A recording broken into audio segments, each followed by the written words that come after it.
నా ప్రియ సహోదరి సహోదరులారా, మీకందరికీ మా ప్రేమపూర్వకమైనటువంటి శుభాభినందనాలు తెలియజేస్తున్నాము. ఈరోజు మిమ్మల్ని అందరినీ ప్రేమతో ఈ ఆత్మీయ సందేశంలోకి ఆహ్వానిస్తున్నాను. ఈరోజు ఒక శ్రేష్టమైనటువంటి ఆత్మీయ అంశమును మీ ముందుకు తీసుకురావాలని నేను ఎంతో ఇష్టపడుతున్నాను. అది ఏమంటే హృదయ శుద్ధి, ఆత్మశుద్ధి, ఆత్మరక్షణ, అంతఃశుద్ధి అన్నీ కూడా ఒకటే. ఈరోజు మనము పరిశీలన చేస్తే సకల ఆత్మీయ గ్రంథాలు ఒక మంచి విషయాన్ని మనుషులకు బోధిస్తున్నాయి. ఏమంటే ఆత్మశుద్ధి, హృదయ శుద్ధి అనేది ఖచ్చితంగా ప్రతి మనిషి జీవితంలో పొందుకోవాలనేది మరి చెప్పబడుతున్నటువంటి సత్యాంశం. అది అంతఃశుద్ధి లేనటువంటి భక్తి వ్యర్థం అన్నది అన్ని ఆత్మీయ గ్రంథాలు చెప్తున్నటువంటి సర్వసత్యం. అది మరి ఈరోజు మనము స్నానం చేయాలనుకుంటే ఫీల్ అవుతాం కదా. స్నానం చేయాలని ఫీల్ అయినప్పుడు స్నానం చేస్తాం. మనం నీటితో చేస్తాం కదా, మంచి నీటితో చేస్తాం. మరి మనిషి కూడా తన స్థితిని తెలుసుకోవాలి. లోపల ఇన్నర్, ఆ ఇన్నర్ యొక్క ప్యూరిటీ తెలుసుకోవాలి. తెలుసుకున్నప్పుడు ఆ ఫీలింగ్ కలుగుతుంది. కలిగినప్పుడు శుద్ధి గురించి ఆలోచన వస్తుంది. ఈరోజు హృదయ శుద్ధి, ఆ హృదయం ఏమైందంటే మనిషి ఆలోచనను ఉత్పత్తి చేసేటువంటి స్థానం. అది ఆ ఆలోచన ద్వారానే మనము మాట్లాడతాం.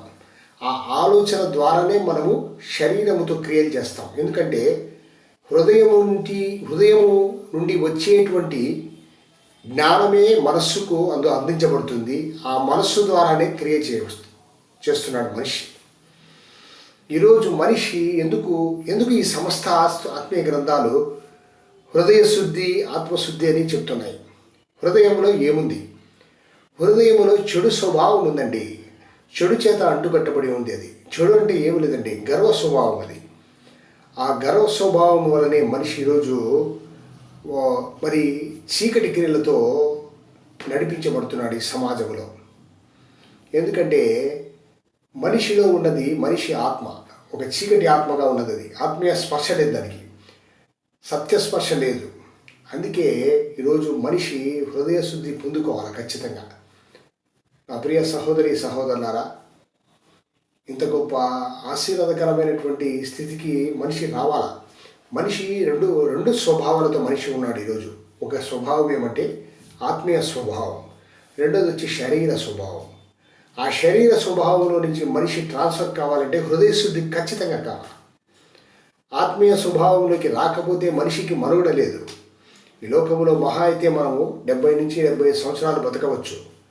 మనకి బాగా చదువు ఉండొచ్చు, డబ్బు ఉండొచ్చు, హోదా ఉండొచ్చు, అన్నీ ఉండొచ్చు. కానీ ఆ యొక్క ఆత్మీయ స్వభావంలోకి రాకుండా మనము మరణిస్తే మనకు మనుగడే లేదు. ఎందుకంటే సత్యము చేత వెలిగించబడని ఆత్మ మరి చీకట్లోకి వెళ్ళిపోతుంది. అదే వేదన, నరకం.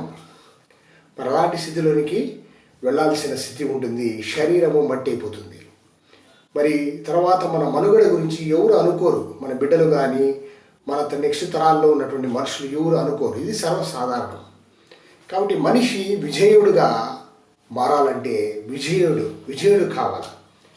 అంటే జయాన్ని సంపాదించాలి, విజయాన్ని పొందుకోవాలి. ఆ విజయాన్ని పొందుకోవడం ఏమంటే శరీర స్వభావం నుంచి ఆత్మీయ స్వభావంలోకి మార్పులోకి రావాలి. ప్రతి మనిషి కూడా పుట్టుకతోనే శరీర స్వభావంలో ఉన్నాడండి. ఎందుకంటే చీకటి ఆత్మనే ప్రతి మనిషిలోకి వెళ్తుంది. ఆ చీకటి ఆత్మనే కలిగి లోకంలోకి మనుషులు వస్తున్నారు. కాబట్టి ఈ స్థితిని పొందుకోవాలంటే ఈరోజు మనము మన శరీర శుభ్రత కోసం నీటితో స్నానం చేస్తున్నాం కదా. మరి ఈరోజు ఆత్మశుద్ధిని పొందుకోవాలంటే మనకు కావాల్సింది సత్యం ద్వారా కడగబడాలి మన ఆత్మ.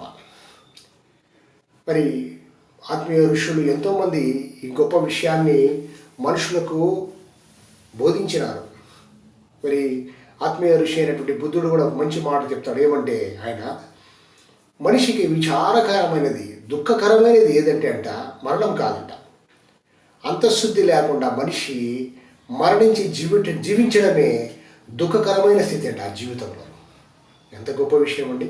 అంటే మనిషి నైతికంగా చనిపోవడం, బ్రతుకుతూ నైతికంగా చనిపోవడం, శరీర స్వభావంతో జీవించడమేనండి. ఈరోజు మనుషులందరినీ చూస్తున్నాం మనం, ఎలాంటి స్థితిలో ఉన్నారో చూస్తే అందరూ ఆత్మీయంగా మరణించిన స్థితిలో ఉన్నారు వాళ్ళు చాలామంది. ఈరోజు నిజంగా జీవించే వాళ్ళు ఎవరని అసలు మనము కనుక్కోలేము. ఎందుకంటే మనిషిని ఈరోజు పరిపాలిస్తున్నది ఏమంటే ధనం. ఆ ధనం ద్వారా మనిషి చెడు స్వభావంతో ఎలాంటి స్థితిలో పట్టబడి ఉన్నాడో మనం చూస్తున్నాం.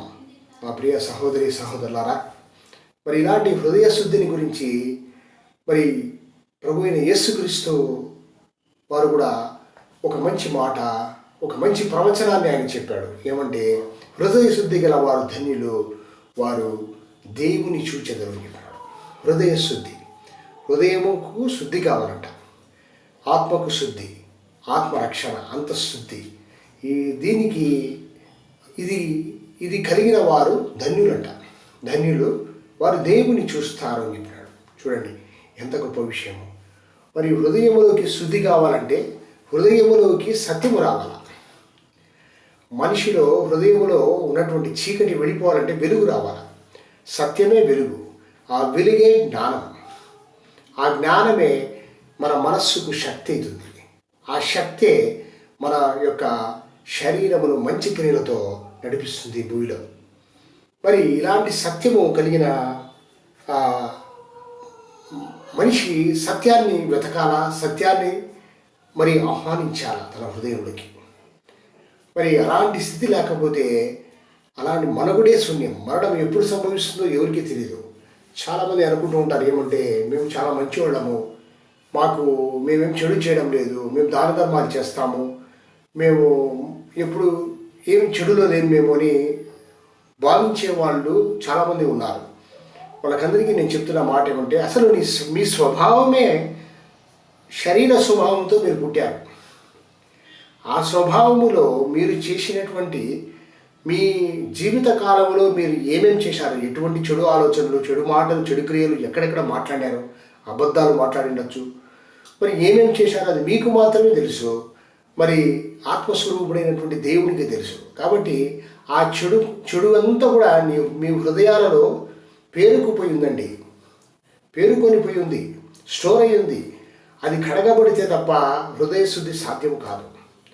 నా ప్రియ సహోదరి సహోదరులారా, ఈరోజు మనిషి అలాంటి శ్రేష్టమైన ఆశీర్వాదాన్ని పొందుకుని సత్యాన్ని గురించి అన్వేషణ చేయలేకపోతున్నాడు. కానీ మరి తాత్కాలికమైనటువంటి సుఖాన్ని, తాత్కాలికమైనటువంటి ఆనందాన్ని ఇచ్చేటువంటి ఆ ధనము కోసము ప్రయాసపడుతున్నాడు.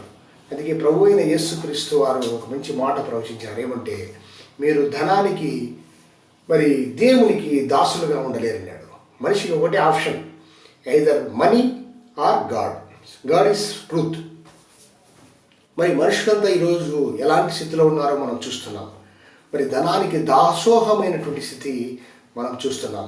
నా ప్రియ సహోదరి సహోదరులారా, మునుపు మనం చూస్తే ఎంతో మనుషులు మారలు అనిస్తూ ఉన్నారు. ఆ రోజుల్లో చదువు చాలా తక్కువ, లిటరసీ రేట్ చాలా తక్కువ ఉంది. అయినా కానీ మనుషులు నైతికంగా బాగా మంచి విలువలు కాపాడుకునే వారిగా ఉన్నారు. ఈరోజు మనకు చాలా మోడరేట్ అయిపోయినాం మనం కదా. లిటరసీ రేటు విపరీతంగా పెరిగిపోయింది. కనీసం 80% యావరేజ్గా ప్రతి దేశంలో కూడా లిటరసీ రేట్ వచ్చేసింది ఈరోజు. కానీ దాంతోపాటు మనము 10 రెట్లేమి, 15 రెట్లు, ఎన్నో రెట్లు మనము చెడులో పట్టబడి ఉన్నాం ఈరోజు. అంటే మన చదువు, ఈ లోక జ్ఞానము వ్యర్థం, కానీ దైవ జ్ఞానం ఇచ్చేటువంటి సత్యము మనకు అవసరమై ఉంది. కాబట్టి ఆ సత్యమే దేవుని ఆత్మ. ఆ దేవుని ఆత్మ మన హృదయములోకి, మన ఆత్మలోనికి ప్రవేశించి మన చీకటి స్వభావమును తీసివేయాలండి ఈరోజు. మరి అలాంటి స్థితిలోనికి మనం రాకపోతే ఆత్మీయ స్వభావమే రాదు మనకు.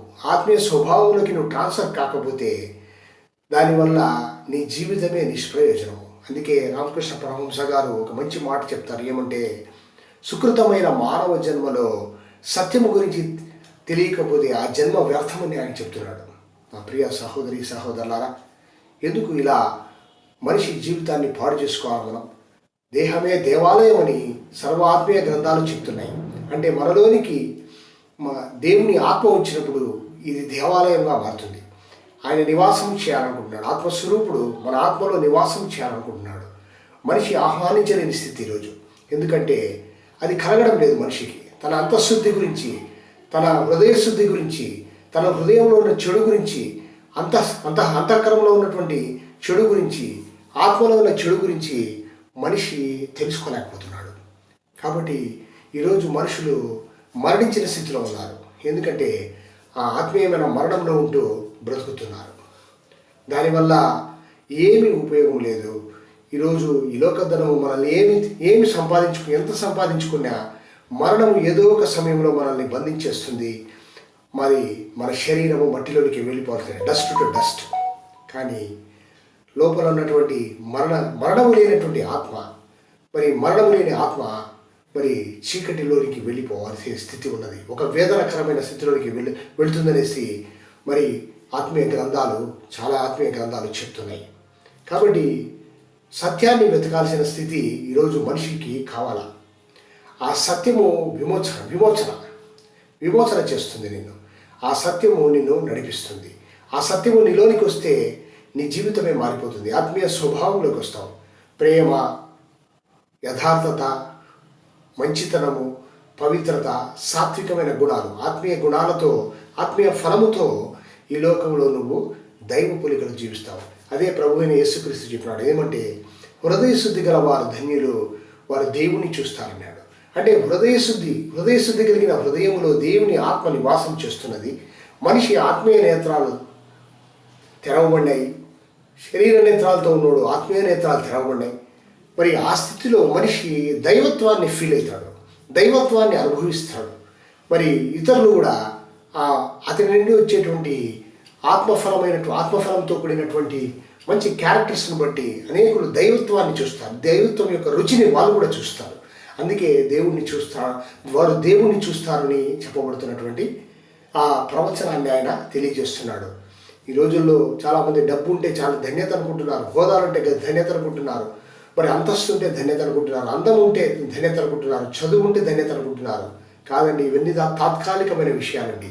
ఈ భూమి మీద నీకు ఉంటాయి, కానీ ఈ భూమి మీద ఏదో ఒక సమయంలో నువ్వు ముగించేసి మరణము రుచి చూసి తీసుకొని నువ్వు వెళ్ళిపోవాల్సిన స్థితి మాత్రము ఖచ్చితంగా ఉంది. ఆ మరణించే రోజు నీకు తెలియదు. ఆ లోపల నువ్వు ఈ ఆత్మ స్వభావంలోకి నువ్వు రాకపోతే అది మనకి నష్టం. కాబట్టి ఈరోజు సమస్త ఆత్మీయ గ్రంథాలు ఎందుకు ఈ మాటలు చెప్తున్నాయనేసి మనం ఆలోచన చేయాలి. హృదయ శుద్ధి, ఆత్మశుద్ధి, అంతఃశుద్ధి, ఆత్మరక్షణ అన్నది చాలా ముఖ్యమైనదని ఈరోజు మీకు అందరికీ నేను ఎంతో ప్రేమతో మిమ్మల్ని అందరికీ తెలియజేస్తున్నాను. నా ప్రియ సహోదరి సహోదరులారా, మహాత్మా గాంధీ గారు కూడా మా జాతిపిత మంచి మాట చెప్తారు. సత్యము మనిషిని సన్మార్గంలోకి తీసుకొస్తుందని చెప్తారు. చూడండి, అంటే మనిషి మార్గము తప్పిన వాడిగా ఉన్నాడు, చెడు స్వభావంతో ఉన్నాడు. అందుకే సత్యము సన్మార్గంలోకి తీసుకొస్తాడని వారు చెప్తారు. కాబట్టి ఈ సత్యమును ప్రతి ఒక్కరూ వెతికి, దేవుని ఆత్మనే సత్యం, దేవుని ఆత్మనే సత్యం అండి. మనిషి దేవాలయముగా మారాల. మనిషి దైవత్వం అనేది మనమే. మనలోనికి దేవుని ఆత్మ వస్తే మనము దేవాలయముగా మారిపోతాం.